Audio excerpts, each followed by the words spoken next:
Hello, everybody. I'm sure somebody out there, at least one or two people, have seen this already, but I need to do a video about this for a few reasons. I want to go through this whole article. It's going to be bit of a lengthy video, but this was just released. This happened a while back, and during all those drone sightings and everything else in 2019. But there are a few points I want to make that are possibly very important here. So this is on dailymail.co.uk.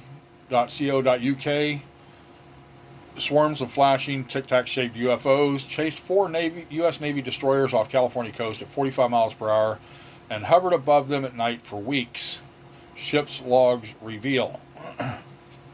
So we got mysterious drones chased and harried four U.S. naval destroyers for up to 100 nautical miles just off the coast of California. The drones or UAVs, they're referring to them as drones. This is annoying right here, okay? This is very annoying, and I'll get into why. Drones or UAVs were able to travel long distances at high speeds with extreme maneuverability. Seamen on board the destroyers reported seeing multiple drones and flashing red and white lights. A UFO spotter said the drones, were Tic-Tac shaped.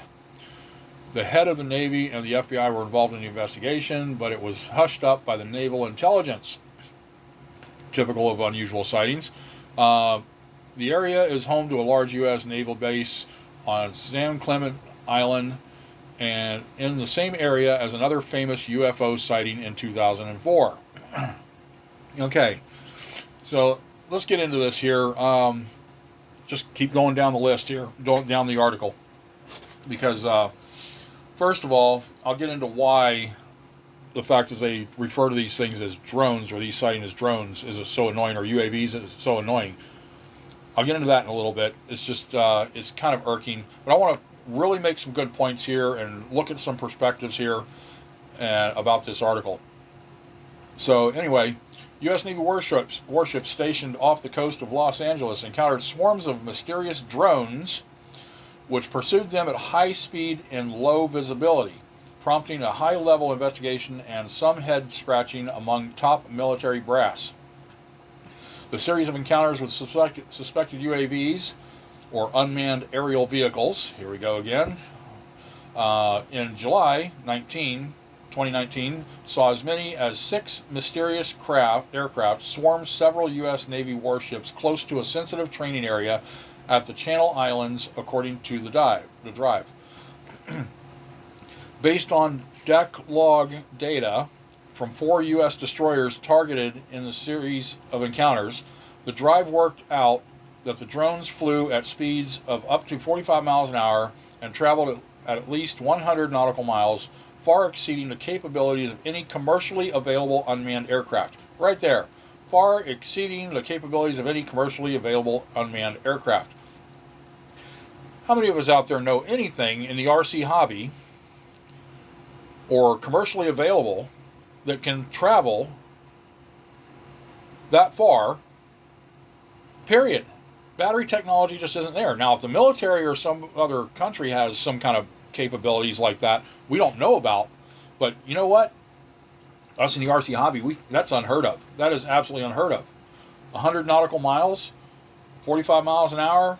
I mean, I don't know. I mean, you start putting heavier batteries, bigger batteries, you got more power needs to be consumed, which just defeats the whole purpose. You got your power to weight ratio and your efficiency, ratios that you need to look into to get even what the most I've seen out there is I think one of the DJI drones does like 25 minutes or something on a battery.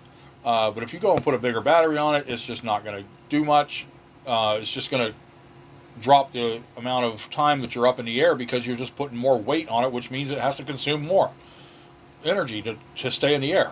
So there's a key thing right there. Far exceeds the capabilities of any commercially available unmanned aircraft.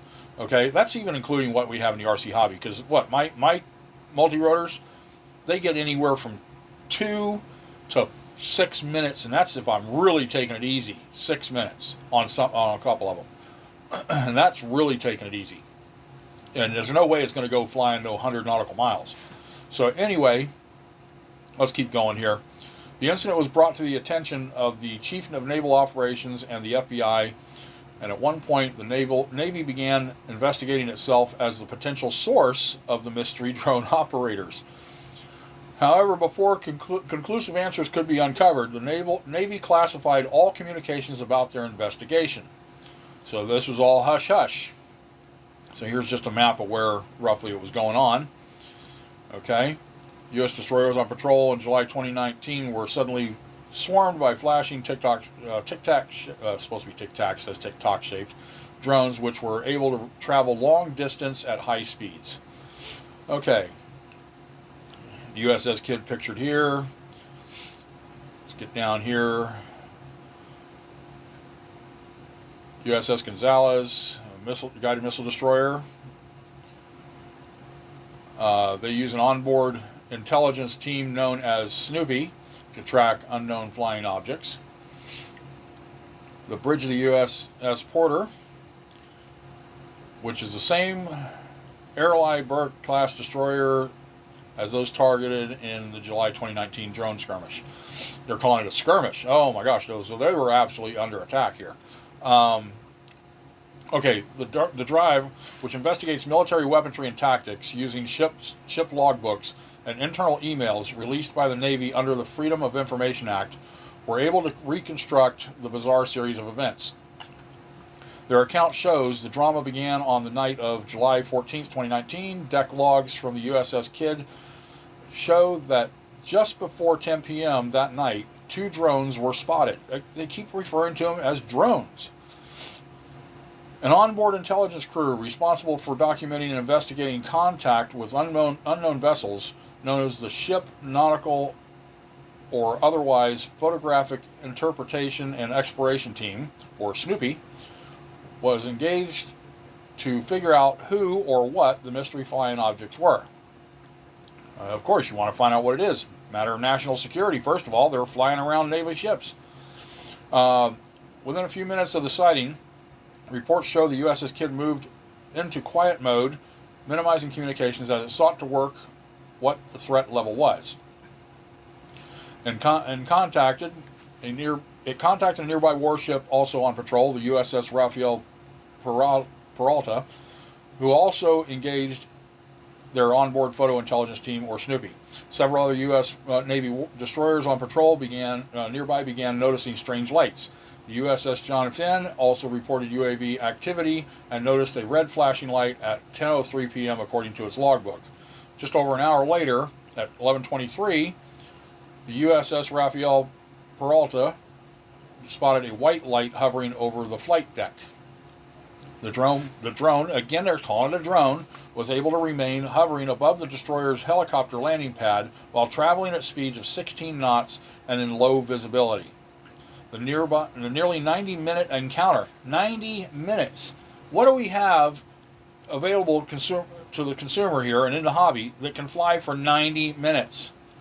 The nearly 90-minute encounter was well beyond the capability of commercially available drones. Again, we don't have anything like that in the hobby. We don't have anything like that capable of flying for 90 minutes. Okay? Especially not Tic-Tac shaped. Jeez. The next night, the drones returned, this time as the warships were patrolling closer to the Californian mainland. Okay? So, they returned. Okay, let's just get past these pictures here. Okay,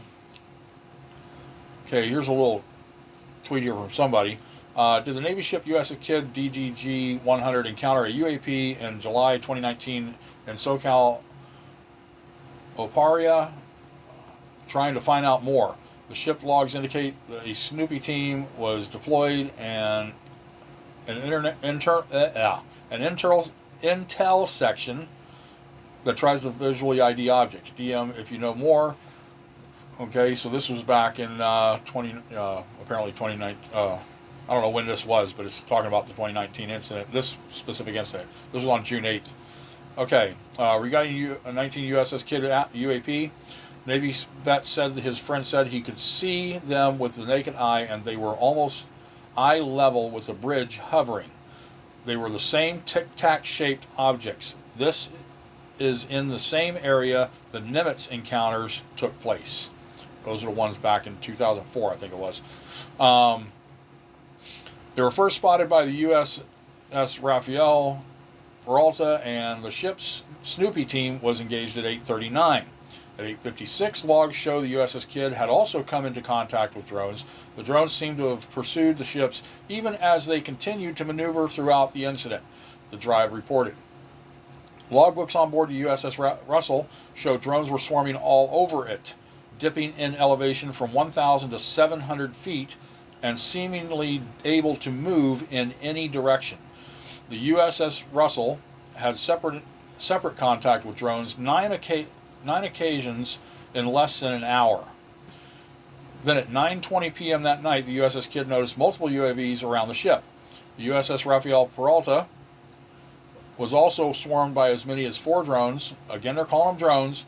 It was contacted by a passing cruise ship, the Carnival Imagination, to say they too had spotted up to 6 drones.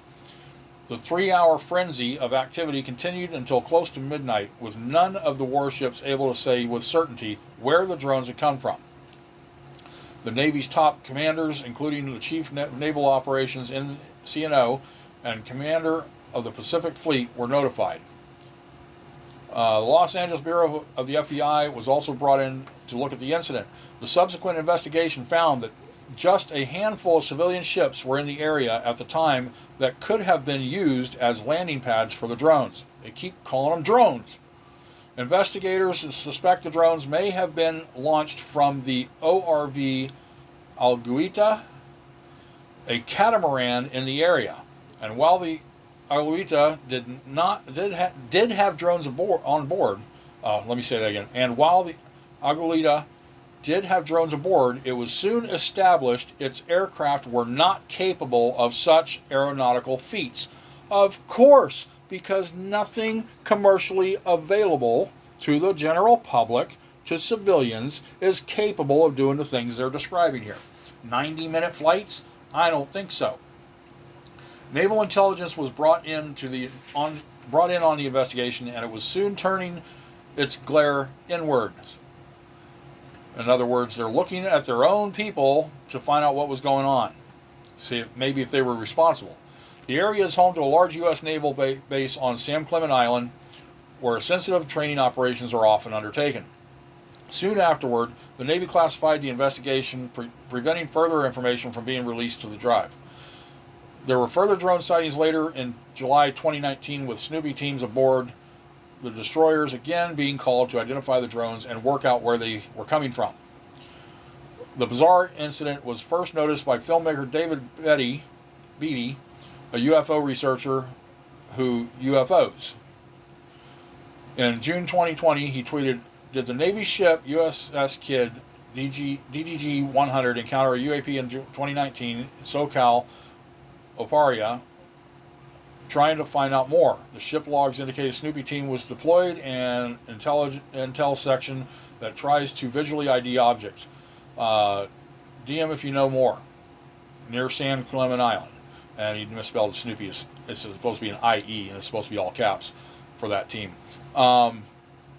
Later relaying information he received from a Navy source, Beatty said that a crew member on board could see them with the naked eye, and they were almost eye level with the bridge hovering. They were the same Tic-Tac shaped objects. Beatty said the sightings occurred in the same area as other infamous UFO sightings in 2004, which became known as the Nimitz encounters.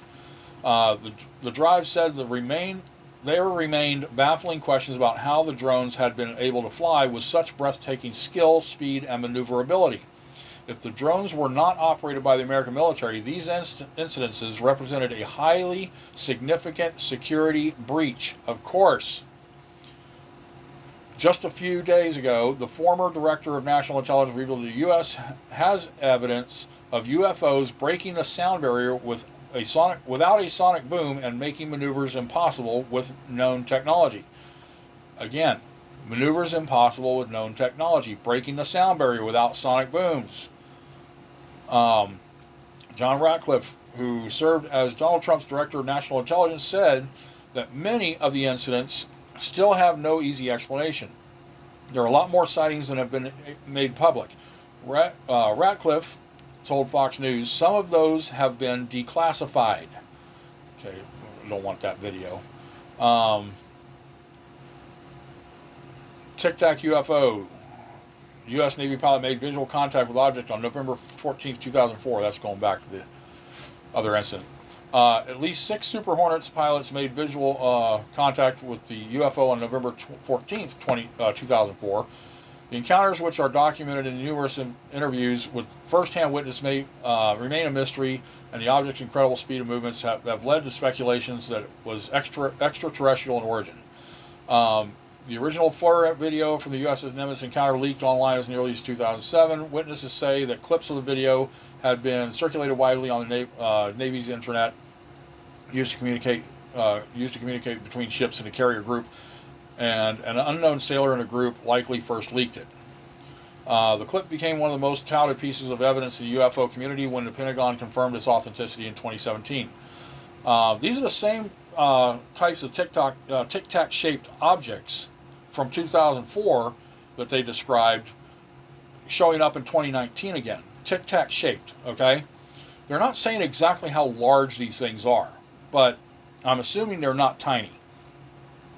So we don't really need to get too much into this part of the article, but there are a few points I want to get into. We'll just continue on this. In January, Chad Underwood, former Navy aviator who shot the famous leaked video clip, broke his silence in an interview with New York Magazine. He said the oblong wingless tic-tac shaped object was spotted off the coast of Mexico over the Pacific. He also revealed that for about 2 weeks, the Ticonderoga class guided missile cruiser USS Princeton, part of Carrier Strike Group 11, had been tracking mysterious aircraft intermittently on an advanced AN Spy 1B passive radar. The radar contacts were so inexplicable that the system was even shut down and restarted to check for bugs, but operators continued to track the unknown aircraft. Then on November 14th, Commander David Fravor says he was flying in an FA-18F Super Hornet when he made visual contact with the object, which seemed to dive below the water, resurface, and speed out of sight when he tried to approach it. As Fravor landed on the deck of the Nimitz, Underwood was just gearing up to take off on his own training run. Fravor told Underwood about the bizarre encounter and urged Underwood to keep his eyes open. He recalls how he suddenly saw the blip on the radar before tracking it on his FLIR camera. The thing that stood out the most to me the most was how erratic it was behaving, Underwood told the magazine. And what I mean by erratic is that it changes in altitude, airspeed, and aspect were just unlike things that I've ever encountered before flying against other air targets. Underwood said the object wasn't obeying the laws of physics and dropped from 50,000 feet altitude to 100 feet in seconds, which he says isn't possible. He added that he saw no signs of an engine, heat plume, or any sign of propulsion. The pilot refuses to speculate as to whether the object is an alien spacecraft or not, however. That's not my job, but I saw something, and it was also seen via eyeballs by both my commanding officer, David Fravor, and the Marine Corps Hornet Squadron commanding officer who was out there as well. That's the 2004 incident. So, these are compared to this current one that he just released for the 2019 instance. They're comparing the objects to the tic-tac shaped objects that were visible in 2004 with the Nimitz situation. So there's other articles that are explaining this. I just wanted to focus on this one. I'll put some links to other articles. But these objects, they don't have any means of propulsion visible. They're just tic-tac shaped. They don't make any noise. They move erratically. They hover in place. They follow the ships. They zoom off with, make 90-degree turns with no loss of momentum of any kind. I mean, breaking the sound barrier without, making noise. No noise coming from them whatsoever. It's not technology that is available to the general public. And they keep referring to these things as drones or UAVs. Now, here's where I'm going to say why it's annoying. You remember in 2019 all the drone sightings, just public drone sightings, the general public seeing this, seeing that, and it just all suddenly stopped around December 30th, right about December 30th of 2019. If anybody recalls in a hobby, that is the day, I think it was the 31st that they released it, 30th or 31st of December. The FAA released their proposed rules for remote identification of unmanned aerial systems. Okay? Suddenly, all those drone sightings just stopped. And you didn't see anything about them anymore until just recently, right, like this article here. They're releasing, sightings from 2019, but there's been other sightings since, and they're all somewhat related in the way they act, the way they do things. The technology we have in this country, the military technology definitely exceeds what the public, the general public has access to. What our innovations are doing are coming up, as hobbyists and such, and educators and people in the, being educated. Our ideas and innovations, the military ends up using a lot of this stuff because some of them haven't thought of these things as well. That's why this hobby is so important to not only people in this country for something to do to keep out of trouble, but for innovation and, national security even. Because you think you take away this hobby, you make the hobby impossible for kids and even adults to participate in with the electronics and everything involved. They're not going to, especially the kids, are not going to be inspired to go and take these jobs or even get into the military with this kind of stuff, or even to go to college to be an inventor or innovator in this technologies that can benefit this country. The FAA is trying to destroy the RC hobby completely and take, eventually, they want to eliminate anything that flies out of the hands of the general public. That's what the remote ID is like, the next step in how they're trying to restrict it. And then they're going to take it down to, let's just eliminate it altogether, because they're focusing on these things here, these kinds of instances as drone sightings. Well, the thing is, the definition of a drone, they changed it. The FAA and the government changed the definition of what a drone is. The long-time definition of a drone that I've always known and grew up knowing is a drone is an unmanned object that is capable of navigating and carrying out tasks without human intervention, period. In other words, if, like the remote aircraft that we fly, we have to be in control of it. We have to fly it. So there is human intervention there. A drone is an automated system where you program it and whatever, and then it goes out and carries out these tasks. You turn it on, press the button, start, it goes out, does its stuff, comes back, and your task is done. You haven't touched it, since you turned it on and pressed the button to go. That's what a drone is. They've expanded it to is anything that's unmanned. Well, that could be a weather balloon. That could be, a kite. It could be anything that leaves the ground. A frisbee, for God's sake, a frisbee. They could even be classified. That their current definition of a drone that they expanded it to is anything that flies, basically. So that's unmanned. So that could be anything from a paper airplane, a frisbee, or a baseball, a soccer ball. I mean, yeah, it sounds ridiculous, but yes, that is how far they expanded it. That it could mean anything that leaves the ground and flies without being manned. That's what their new definition of a drone is. And the reason they're doing that is because they want to eliminate any kind of things that fly from the general public. So us, as human beings, cannot do anything anymore. Well, that's going to hurt our national security and our government in the long run. It's really going to hurt everything, because kids growing up now are not going to have access to these things that actually inspire them to get into these fields and get into the military to make this kind of technology, to advance technology, to help protect our country and to help better our lives. That's the thing. The FAA is not looking at the big picture. They're looking with tunnel vision at one thing. This is the one thing they're looking at, lining their pockets with commercial delivery drones, which are not practical, cost effective, or anything else like that. Maybe commercial delivery drones would be useful in certain situations, but not to the level they're trying to do this. They're trying to make it like widespread, a norm, like you'd be, just sleeping in your house and all you hear are these big commercial delivery drones flying around your neighborhood keeping you awake. What if you work night shift? What if they're doing it at night and you're trying to sleep? And you're trying to sleep and all you hear is these commercial delivery drones flying all over the place. Yeah, they're not quiet. They're not going to be quiet. They are quite noisy.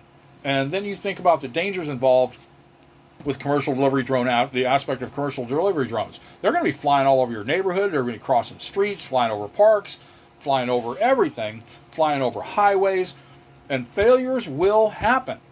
There will be failures at some point. And what if one of these larger drones, or even a small drone, a commercial delivery drone, comes down in the middle of rush hour traffic and causes a pileup and kills a bunch of people? Here's one of my other concerns. My neighborhood has a bunch of kids. Toddlers even. And what if one of these commercial delivery drones comes around, making a delivery, comes down, goes to drop the package off, the little toddler comes running up, oh, that's cool, runs right up to the drone and gets smacked by those propellers. Who's going to be held responsible for that kid being seriously injured or even being, who's going to be held responsible for that kid being killed or even seriously injured? I mean, it's just ridiculous. Of course, these companies will not take responsibility for that. They're going to say the kid or the parents were at fault, even if the parents were sitting right there screaming, no, don't go over there. And the toddler just, how toddlers are, they just go, they get tunnel vision and they just, right after something. And you got to try and chase after them and get to them before they get in trouble.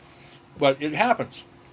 But imagine this is commercial delivery drones. This is what the FAA is trying to do, is eliminate the hobby, eliminate things from the air out of the public hands, so that way they can do the commercial delivery drones. I don't like the idea, first of all, because of safety.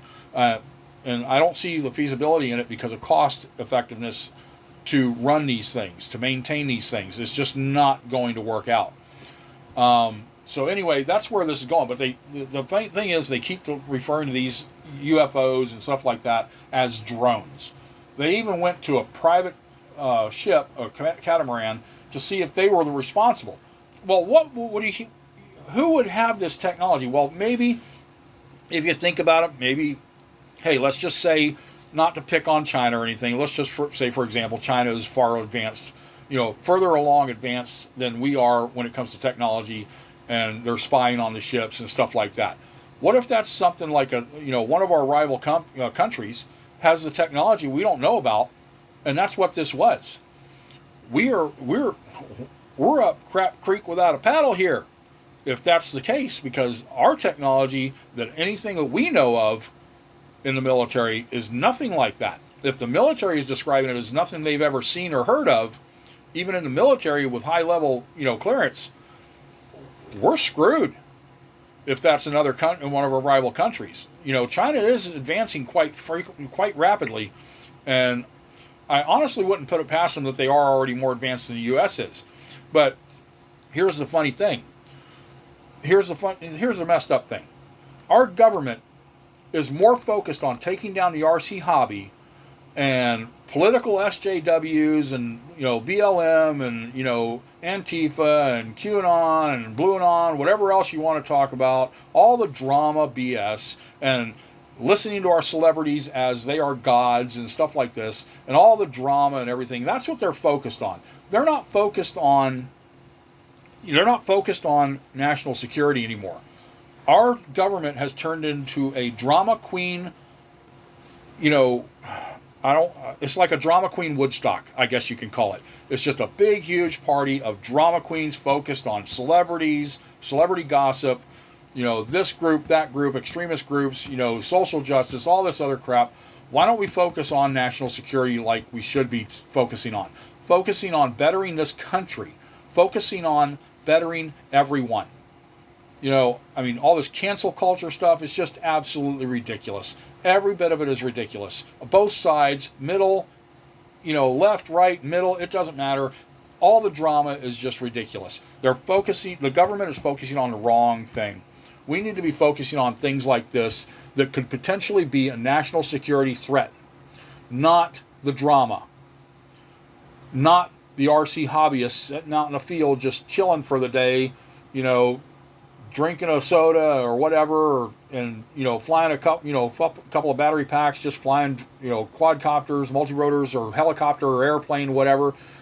I don't know why they think that we as hobbyists are the threat. Why the educational system with STEM programs and STEAM programs are a national security threat. Why? How is it we are the threat when we got things like this going on out here? Tic-Tac shaped objects that can fly beyond the speed of sound without making any noise, can hover in place for hour and a half, 90 minutes. It said it followed the ship, 90-minute encounter. I mean, what do we have commercially available, or even anybody civilian-wise can build? What do we have, we can build even that can fly for 90 minutes when it comes to what they're calling drones of any kind? We don't have that technology available to us, but, just to get a little ridiculous here, there could be some super villain that was the result of a, nuclear accident or something. He's out on a remote island somewhere in the middle of the Pacific, and he's building all this stuff and just messing with everybody. You go back to the, the old super villain, comic book stuff here. But, yeah, that just sounds a little ridiculous, but it's not so far-fetched when you really think about it, I guess. Anything's possible. But anyway, this kind of stuff is really annoying.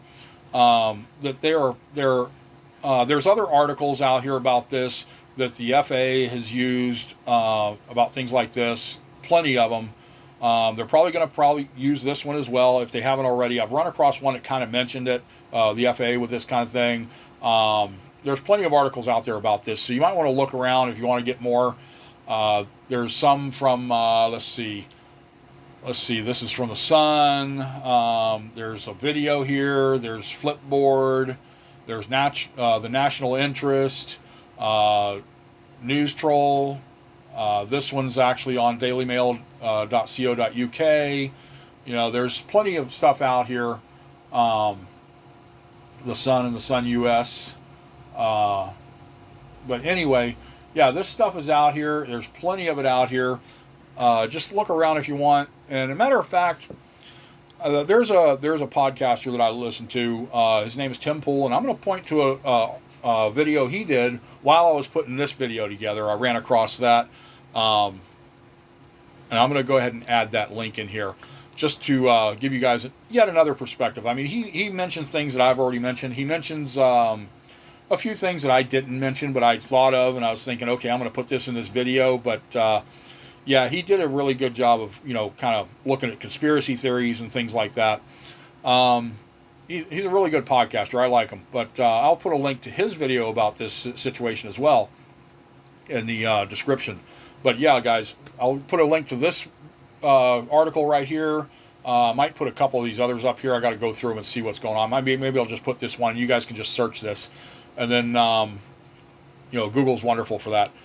And then, yeah, guys, this is just really annoying. The way the government and the FAA like to frame things like this, they frame it as the hobbyists and the educational systems are the responsible, the private citizens, when there's no way any of us could have this kind of technology. None whatsoever. Even the military doesn't even know what the heck's going on. The government just doesn't know what the heck's going on, so they need a scapegoat. They need a scapegoat to fit their agenda, to get rid of the hobby, so that way they can have their commercial delivery drones and line their pockets. Well, they're not looking at the big picture and how it's going to hurt this country, how it's going to endanger people. But anyway, I'm going to leave it right there. I'm not going to go on anymore. This video's gone a lot longer than I wanted it to. So, guys, check out the links below. And don't forget to subscribe, hit the notification bell, and we will catch you on the next video. Hopefully I'll have some flight videos and such out.